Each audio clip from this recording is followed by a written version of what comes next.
مولا فرماتے ہیں کہ پردیس اگر انسان تنہائی میں آ جائے نا، امیر المومنین فرماتے ہیں، اور پردیس بھی ہو اور دولت بھی ختم ہو جائے تو پھر پردیس انسان کو کھانے کے لیے آتا ہے. میں آگے جا کے پیش کروں گا ابھی، لیکن ضرور سن لیجیے بھی اگر دیکھ سکیں تو. جب جناب مسلم کو انہوں نے ہاتھ پاؤں باندھ کے لے کے گئے نا عبید اللہ بن زیاد کے پاس، تو کہا کہ کوئی آخری وصیت ہے، ہم آپ کو مار دیں گے. کہا ایک وصیت ہے. کہا کیا وصیت ہے؟ کہا یہ میری زرع بیچ دینا اور کچھ سامان تھا، کہا اس کو بیچ دینا. کہا میں نے کچھ لوگوں سے ادھار لیا تھا کوفے میں، میرے اس ادھار کو لوٹا دینا. اللہ اکبر، مولا کتنے غریب ہیں کہ وہاں پہ کہتے ہیں کہ میری زرع بیچنے کے بعد یا انگوٹھی بیچنے کے بعد میرا ادھار اتار دینا. کہا کہ کیوں آپ نے قرضہ لیا تھا؟ کہا قرضہ اس لیے لیا تھا کہ میں جب اکیلا رہ گیا تھا تو کھانے پینے کے لیے بھی کوئی مجھ سے ملتا نہیں تھا. ایسا نہ ہو کہ مسلم کچھ ادھار مانگے. اللہ اکبر. جب آئے تھے تو 2 بیٹوں کو ساتھ لے کے آئے تھے. آپ اولاد والے ہیں، میں ایک سوال کروں آپ سے، اگر کسی کے بچے چھوٹے ہوں اور آنکھوں سے دور ہو جائیں تو کیا کیفیت ہوتی ہے انسان کی؟ میں ایک سوال کروں گا آپ سے. میں بھی مسائل بہت پڑھنے والا ہوں، مجھے معاف کیجیے گا، میں سب مسائل پڑھنے کا عادی ہوں. آج میں پوری کوشش کر رہا تھا فضائل پڑھوں، لیکن میرا پورا ذہن مسائل کی طرف ہے. 3 ایسی ہستیاں ہیں جنہوں نے جناب سید الشہداء پہ اپنی پوری نسل قربان کر دی. 3 ہستیاں. پہلی ہے جناب زینب کبریٰ، بی بی نے اپنے دونوں بیٹے امام حسین پہ قربان کر دیے. دوسرے جناب مسلم، 4 بیٹے تھے، 2 کربلا میں شہید ہوئے ہیں، 2 کوفہ میں شہید ہوئے ہیں. آپ سوچ رہے ہوں گے تیسری ہستی کون ہے؟ پیش کروں تیسری ہستی کون ہے؟ تیسری جناب رباب. مولا کا ایک بیٹا ہے، ایک بیٹی ہے، اپنے بیٹے کو امام حسین پہ قربان کر دیا. کہا مولا جب موقع ملے گا آپ کی بیٹی بھی آپ کی راہ میں قربان کر دے گا. اجرکم اللہ، اجرکم اللہ. بس بھائی یہ آخری مجالس ہیں، اس کے بعد پھر محرم ہے، ابھی تو عیدیں آنے والی ہیں. سنیں گے جناب مسلم میں عقیل جب دعا کے گھر میں گئے نا تو وہ ایک مومنہ تھی، بہت بوڑھی تھی. انہوں نے کہا کہ میں آپ کے لیے کھانا بنا دوں گا، نہیں کوئی زحمت نہیں دوں گا، صرف مجھے کچھ پانی لا دے تاکہ میں وضو کر کے تہجد کی نماز پڑھ لوں. تو ایک مرتبہ ایک سامنے گجرے میں بیٹھے تھے، تہجد کی نماز پڑھی. تہجد کی نماز پڑھنے کے بعد کچھ دیر آرام سے اپنے ہی زرہ پہ سر رکھ کے لیٹ گئے. خواب دیکھا کہ جناب امیر آئے ہیں، بائیں پھیلا کے کہتے مسلم میں آپ کو لینے کے لیے آیا. جناب مسلم سمجھ گئے یہ میری آخری رات ہے، چچا لینے کے لیے آئے ہیں. میں کہوں گا اے جناب مسلم آپ کی عظمتوں کو سلام، جسے علی لینے کے لیے آئے ہیں. بس بھی ایک مرتبہ اٹھے اور تصور کرنے لگے کہ میرے بچے نہ جانے کہاں ہوں گے. جب میں اتنا در بدر ٹھوکرے کھا رہا ہوں، نہ جانے میرے بچے کس کے پاس ہوں گے. بس بھائی رات کو ایک مرتبہ توحا کا بیٹا آیا، کہا کہ ماں کا بیٹا کیا بات ہے کہ دیر سے کیوں آئے ہوگا؟ مسلم نے عقیل نہ جانے کہاں چلے گئے ہیں، سارے لوگ ان کو تلاش کر رہے ہیں. اور عبید اللہ بن زیاد نے انعام رکھا کہ بیٹا خوف خدا کر، وہ علی کا داماد ہے، وہ علی کا بھتیجا ہے. کہا نہیں اماں مجھے عبید اللہ بن زیاد کا انعام چاہیے. کہ نہیں بیٹا. ایک مرتبہ وہ بار بار دیکھنے لگا کہ ماں جاتی ہے، کیا بات ہے کہ کیوں بار بار کہیں پہ کچھ پانی دیتی ہے، کچھ کھانے کے لیے رکھ دیتی ہے. اٹھا آ کے دیکھا، فوراً گھر سے باہر بھاگا. کہا جا کے میں مخبری کر دوں. ایک مرتبہ عبید اللہ بن زیاد نے 300 افراد کی ایک بٹالین کو بھیجا، فوج کو بھیجا، کہا جاؤ جا کے مسلم کو گرفتار کر لو. جناب مسلم نے آواز سنی، صبح کا وقت تھا، فوراً گھر سے باہر آ گئے. اس مومنہ نے کہا کہ باہر مت جائیے، بہت زیادہ لوگ ہیں. کہا تم نے مجھ پہ احسان کیا تھا گھر میں پناہ دی، میں نہیں چاہتا جس نے مجھے پناہ دی اسی کے گھر میں میری وجہ سے حملہ ہو. مولا آپ کی عظمتوں کو سلام. ارے نہ جانے یہ کیسے لوگ ہیں، گھر بلا کے بھی حملہ کر دیتے ہیں. ارے خود ہی کوفے میں بلایا اور آج حملہ کر دیا، کہیں کربلا میں بلا کے حملہ تو نہیں کر دیں گے حسین پہ. اجرکم اللہ، اجرکم اللہ. بس ایک مرتبہ چلے جناب مسلم باہر گئے, مقابلہ کرنے لگے, کچھ لوگوں نے تیر مارے, سب کچھ ہوا, جناب مسلم نے سب کو قتل کر دیا. ایک مرتبہ اس نے کہا دوبارہ فوج بھیجو. جب تیسری مرتبہ فوج منگوائی نا تو عبید اللہ ابن زیاد نے کہا ایک آدمی کو گرفتار کرنے کے لیے تیسری مرتبہ فوج منگوا رہے ہو, کیا بات ہے؟ کہا یہ کوئی کوفے کا بقال نہیں ہے, یہ علی کا بھتیجا ہے, یہ علی کا داماد, علی کا شاگرد, ایسے آسان نہیں گرفتار کرنا. بس ایک مرتبہ انہوں نے کیا کیا, 400 افراد نے زمین میں گڑھا کھودا, کا دھوکہ دیں گے, اس پہ کچھ ایک مرتبہ گھاس وغیرہ لگا دی. جیسے ہی جناب مسلم قریب آئے تو ایک مرتبہ گڑھے میں گر گئے. جیسے ہی گڑھے میں گرے نا, اب مجھے نہیں معلوم کیسے پیش کروں گا. تو انہوں نے کہا مسلم ہم آپ کو امان دیتے ہیں, وعدہ کرتے ہیں آپ امان میں ہیں. جناب مسلم نے کہا خدا کی قسم کھاؤ اور پھر کہو امان دیتے ہو. انہوں نے کہا ہاں اللہ کی قسم ہم امان دیتے ہیں. جناب مسلم نے تلوار اپنی دے دی. جیسے ہی تلوار پھینکی نا وہ گلے میں رسیاں ڈالنے لگے, زنجیریں ڈالنے لگے. جیسے گرفتار کرنے کے لیے پورے جسم پہ انہوں نے رسیاں باندھی. جناب مسلم نے جملہ کہا ھذا اول الغدر, یہ پہلا دھوکہ ہے. تو انہوں نے خدا کی قسم کھا کے مجھے دھوکہ دے دیا, یہ پہلا دھوکہ ہے. گرفتار کیا. اب جیسے گرفتار کیا کچھ لوگ ایک مرتبہ تلوار سے وار کرنے لگے. جناب مسلم کے لب کٹ گئے, ہونٹوں سے خون بہنے لگا. جیسے ہی پہنچے تو ایک مرتبہ دارالامارہ کے باہر مولا کا ایک ماننے والا بیٹھا تھا. ابھی میں نے سارا مسائل نہیں پڑھا. دارالامارہ کے باہر ایک آدمی مولا کا چاہنے والا بیٹھا تھا. ایک مرتبہ پوچھا, کہا آپ مسلم تو نہیں ہے؟ کہا میں مسلم میں عقیل ہوں. کہا آپ امیر المومنین کے بھتیجے ہیں؟ کہا میں ان کا بھتیجا بھی ہوں, داماد بھی ہوں. کہا میں کچھ آپ کے کام آ سکتا ہوں؟ میں مولا کا ماننے والا ہوں. کہ اگر ہو سکے تو مجھے تھوڑا سا پانی لا دو, میں بہت پیاسا ہوں. ایک مرتبہ انہوں نے سامنے پانی رکھا. جناب مسلم پانی پینا چاہتے تھے, کٹے ہوئے لبوں سے خون بہنے لگا. کہا میرے اس پانی کے اندر بہت زیادہ خون آ گیا, مجھے اور پانی بدل کے دے دو. اس نے دوسرا پانی کا لیوان لے کے دیا.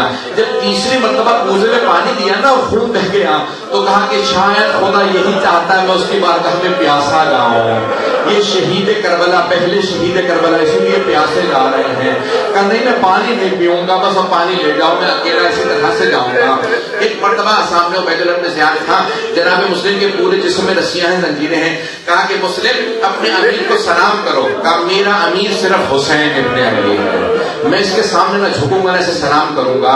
ایک مرتبہ کسی نے کہا کہ عبید اللہ ابن زیاد مخاطب ہے. کہا کہ نہیں میں اس کو دیکھنا نہیں چاہتا, یہ حسین کا دشمن ہے, یہ علی کا دشمن ہے.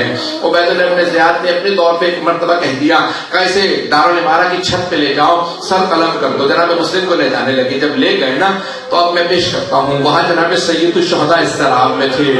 آپ کے ذہن میں ہے نا عرفات سے چل پڑے ہیں سید الشہداء. جناب عباس نے چہرہ دیکھا جناب سید الشہداء کا, آقا کیا بات ہے, مولا کیا بات ہے, اتنے اضطراب میں ہے, اگر دیکھ سکے میری طرف دیکھیے گا. سید الشہداء نے اپنی 2 انگلیاں بلند کی. کہا عباس ذرا میری 2 انگلیوں کے درمیان میں دیکھو.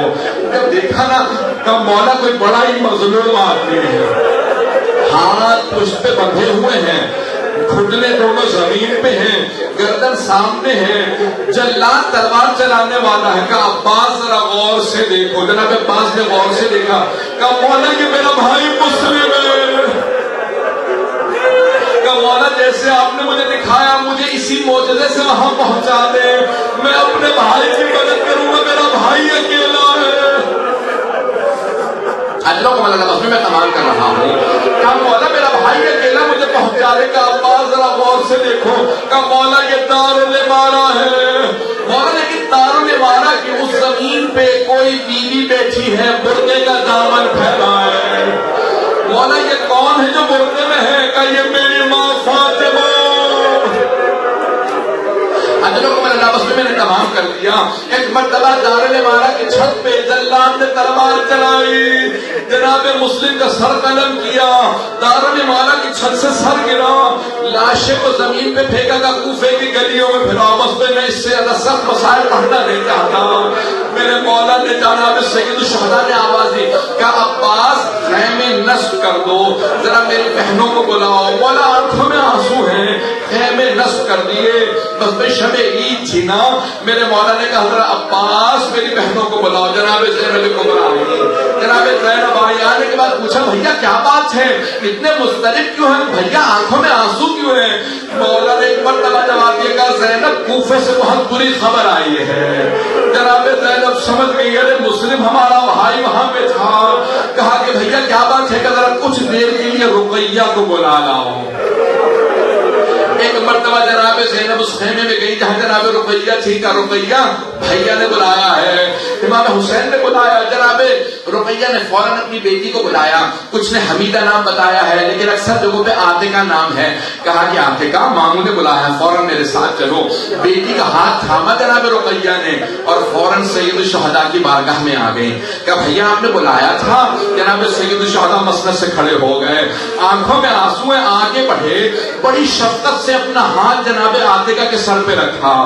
ہاشمی بچی کی سمجھ گئی کہ مامو جان کیا بات ہے, میرے بابا خیریت سے, کیا میرے بابا خیریت سے. جناب سید الشہداء نے کہا کہ میری بچی اپنے آپ کو یتیم نہ سمجھنا, ابھی مامو زندہ ہے, اپنے آپ کو یتیم نہ سمجھنا. فوراً اشارہ کیا, زینب شب عید ہے, ذرا میری صندوقچی لا دو.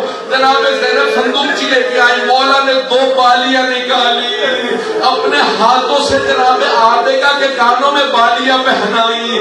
بس بالیاں پہنائی. راوی کہتا ہے کہ 3.5 برس کی بچی دروازے پہ کھڑی دیکھ رہی تھی, در خیمہ پہ کھڑی دیکھ رہی تھی. اگر کوئی بچی یتیم ہو جائے اس کے سر پہ شفقت کا ہاتھ رکھا جاتا ہے, اس کے کانوں میں نئی بالیاں پہنائی جاتی ہیں. لیکن بچی کو نہیں پتا تھا کہ حسین کا کردار ہے. شام غریبہ میں وہی بچی اقتدار میں تھی. میرے سر پہ کوئی شفقت کا ہاتھ رکھے گا, مجھے کوئی کانوں میں بالیاں پہنائے گا. اتنے میں شبر آیا, اس نے سر پہ ہاتھ رکھا, ایسا ہاتھ رکھا بیوی کا بالوں کو چھڑانا مشکل ہو گیا. جب اس نے کانوں سے بالیاں اتاری, بیوی کے خون بہنے لگا. قرآن کا مخیہ کا چچا ابا,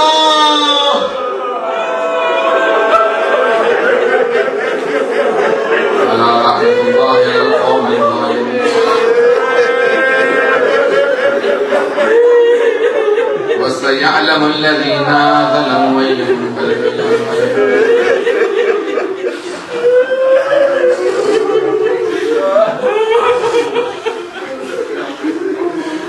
اس سے پہلے کہ میں ماتم کے لیے کہوں 2 جملے سن لیجیے. واسطہ دوں گا, دعا کراؤں گا. دعائیں مستجاب ہیں. آج کے رات میں دعا رد نہیں ہوتی. یا شب عرفہ ہے یا شب عید ہے, جو بھی ہو دونوں شبوں میں دعا رد نہیں ہوتی. شب جمعہ بھی ہے. ہاتھوں کا بلند کریں گے. میں ایک سوال کروں آپ سے, کبھی آپ نے دیکھا کہ کسی چھوٹے بچے کو کوئی بے دردی سے تماچا مارتا ہو؟ نہ جانے شام غریبہ میں یہ کربلا میں آنے والے کتنے سخت دل تھے. یتیم بچوں کو بھی کبھی تماچا مارا جاتا ہے. پروردگارا واسطہ ان یتیم بچوں کا امام زمانہ کا ظہور دیکھنا نصیب فرما. بس ایک مرتبہ یہ قافلہ چلا. پروردگارا ایک صرف واسطہ ہو, ہاتھوں کو بلند کر لے, ہاتھ جاتا رہتا. دنیا کے حالات بہت سا خراب ہیں. عراق میں, شام میں, بحرین میں, یمن میں, نائجیریا میں, نہ جانے کہاں کہاں, پاکستان میں, ہر جگہ پہ, افغانستان میں. پروردگارا سب کی حفاظت فرما. آئیں مل کے دعا کریں گے حاجات طلب کرنے کے لیے. پروردگارا میں ایک واسطہ دینے سے پہلے ایک سوال کرنا چاہتا ہوں. بہت سے مریضوں نے التماس سے دعا کی ہے. آپ نے کبھی آج تک دیکھا ہے کہ کسی بیمار سے بستر چھین لیا جاتا ہو؟ پروردگارا شام غریبہ کے اس عابد بیمار کا واسطہ جس کا بستر لوٹ لیا گیا تھا, ہمارے تمام مریضوں کو شفائے کاملہ عنایت, بے اولادوں کو اولاد عنایت فرما, مقروضوں کے قرضے ادا فرما, پریشان حالوں کی پریشانیاں دور فرما. پروردگارا ایک آخری واسطہ دینا چاہتا ہوں. پروردگارا جب قافلہ پہنچا نا, کوفے پہنچا, بیویوں کا, اسیروں کا قافلہ پہنچا, آپ نے دیکھا ہے جب ڈگنیٹریز آتے ہیں, بڑے بڑے باعزت لوگ آتے ہیں, لوگ پھول پھینکتے ہیں, راستے میں قالین بچھاتے ہیں. نہیں, ایسا نہیں ہوا علی کی بیٹیوں میں. راستے میں کانٹے تھے, ہاتھوں میں پتھر تھے, پتھروں سے استقبال ہو رہا تھا. ایک مرتبہ جب پتھر آئے نا تو پتھروں میں سے بیویاں گزر رہی تھی. اچانک آواز آئی, السلام علیکہ یا ابا عبداللہ. جناب زینب سے رہا نہیں گیا, پوچھا بیٹا سجاد یہ کون ہے جس نے اس غربت میں میرے بھائی کو سلام کیا؟ کہا پھوپھی اماں ذرا کوفے کے دروازے پہ دیکھیں, سر لٹکا ہوا ہے. سر کو دیکھا ساری بیویاں گزر گئیں، ایک بیوی رک گئی، نام رقیہ بتایا جاتا ہے۔ جناب رقیہ نے پوچھا مسلم جو آپ پہ گزری وہ مجھے سمجھ میں آ گیا، جو مجھ پہ بھی تھی وہ آپ کو پتا ہے، مسلم بس مجھے اتنا بتا دیں میرے تو یتیم بچے کہاں ہیں۔ پروردگارہ واسطہ جناب مسلم کی ان بچوں کا، پروردگارہ جتنے مومنین بے اولاد ہے سب کو اولاد عنایت فرما، اولاد والوں کی اولاد کو نیک و صالح بنا، پروردگارہ ہم سب کی عاقبت بخیر فرما، پروردگارہ زندگی میں ہمیں بار بار کربلا کی، عراق کی، شام کی اور مدینہ کی، پروردگارہ مکے کی ساری زیارات، ایران کی زیارات نصیب فرما، پروردگارہ آخرت میں جناب مسلم کی شفاعت نصیب فرما، پروردگارہ آج کوفے میں بہت زیادہ اہتمام کیا جا رہا ہے، بہت زیادہ مجالس ہیں، اے کاش آج جتنے جناب مسلم کے ماننے والے ہیں اس دن بھی ہوتے، جناب مسلم در بدر کی ٹھوکریں نہ کھاتے۔ پروردگارہ تمام عزاداروں کی حفاظت فرما، جہاں جہاں عزاداری ہو رہی ہے سب کی حفاظت فرما، آنے والے محرم کے دنوں میں تمام عزاداروں کی حفاظت فرما، ہمارے ماتمی دستوں کی، جلوسوں کی حفاظت فرما، نوخانوں کی، ذکر کرنے والوں کی، مصاحف پڑھنے والوں کی حفاظت فرما۔ پروردگارہ پوری دنیا میں جہاں جہاں ذکر اہل بیت ہو رہا ہے کسی پابندی کو بھی لگنے نہ دے، پروردگارہ تمام پابندیاں دور فرما۔ پروردگارہ آج اس شب کے صدقے میں ہمارے گنہگار آنکھوں کو امام زمانہ کی زیارت نصیب فرما۔